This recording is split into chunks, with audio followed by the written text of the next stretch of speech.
ദൈവികമായ രക്ഷയും കരുണയും നമ്മുടെ പേരുണ്ടായിരിക്കട്ടെ. വിശുദ്ധ ഖുർആൻ സൂറത്ത് അന്നിസാഹ് വചനം 85. ബിസ്മില്ലാഹിർ റഹ്മാനിർ റഹീം.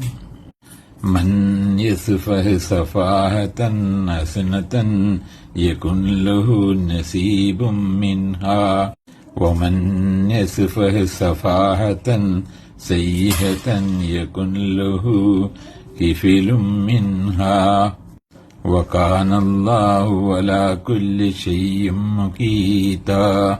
വല്ലവനും ഒരു നല്ല ശുപാർശ ചെയ്താൽ ആ നന്മയിൽ ഒരു പങ്ക് അവനുണ്ടായിരിക്കും.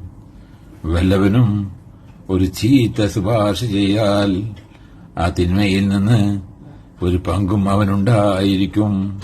അല്ലാഹു എല്ലാ കാര്യങ്ങളുടെയും മേൽനോട്ടം വഹിക്കുന്നവനാകുന്നു.